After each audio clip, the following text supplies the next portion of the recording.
There is a number, a single number, hiding inside a cage of pigeons in the court of Akbar the Great. No one in the royal court could find it, not the astrologers, not the mathematicians, not the wisest men money could summon. One man found it without lifting a pen. This is the story of that number, and by the end of it, you will be able to find numbers like it too. It was the kind of afternoon that makes emperors restless. The treasury was full, the borders were calm, and Akbar, a man who hunted ideas the way other kings hunted tigers, had nothing to chase. He looked around at his court, his Navratnas, the 9 jewels of his kingdom. Poets, musicians, generals, and of course Birbal, standing exactly where he always stood, looking exactly as unbothered as he always looked. Akbar said, "I have a riddle today, not of kingdoms, not of treasure, but of pigeons." Pigeons. The emperor had posed riddles about ghosts, about justice, about kings disguised as beggars, but never birds. Suppose I have a cage of pigeons. If I count them 2 at a time, one pigeon is always left over with no partner. If I count them 3 at a time, again one is left alone. 4 at a time, still one refuses to join a group. And 5 at a time, once more exactly one pigeon stands apart. 4 different ways of counting, 4 different group sizes, and every single time the same lonely pigeon refusing to belong. Tell me, wise ones of my court, what is the smallest number of pigeons that could possibly be in that cage? And at once, the great minds of the Mughal court went to work. Someone tried 7, it failed by 3 at a time. Someone tried 11, it failed by 4. Someone tried 25, closer but still wrong. Minutes stretched into what felt like hours. The number, it seemed, did not want it to be found.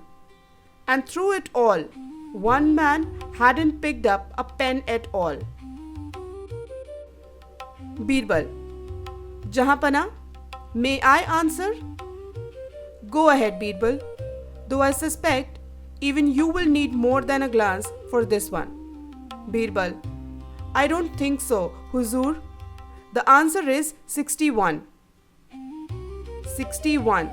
No pen, no parchment, no hesitation. Astrologer. 61?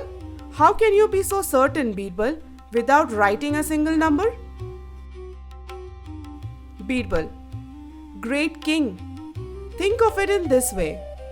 You want a number that, when divided by 2, 3, 4 or 5, always leaves behind exactly one pigeon. So imagine just for a moment, one less pigeon in the cage. The new number, one pigeon fewer, must divide perfectly by 2, 3, 4 and 5. All at once, nothing left over. So tell me, what is the smallest number that 2, 3, 4 and 5 can all divide into evenly? 2 and 4 are cousins. 4 is simply 2 twos. 3 stands alone. 5 stands alone.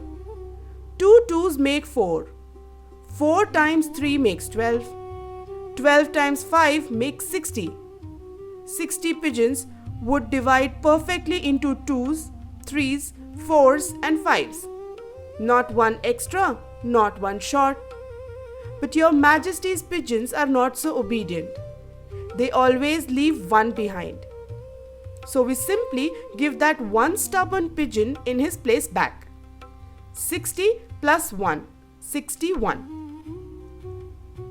Count them however you like, Huzur. 2 by 2, 3 by 3, 4 by 4, 5 by 5.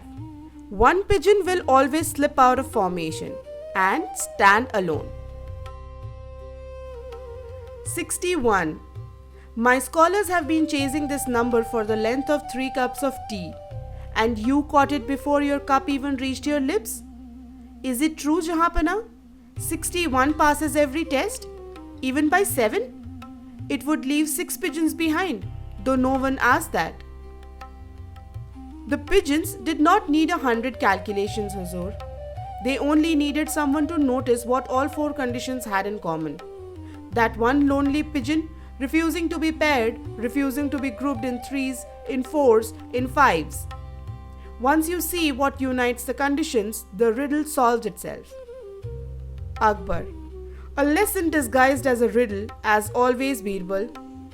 Find the common thread, and even the most stubborn puzzle falls into line.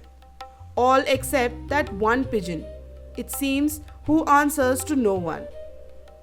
And it is said, from that day on, whenever someone in Akbar's court found themselves buried under too many conditions at once, too many numbers pulling in different directions, the emperor would simply turn to ask, "Have you found your 61 yet?"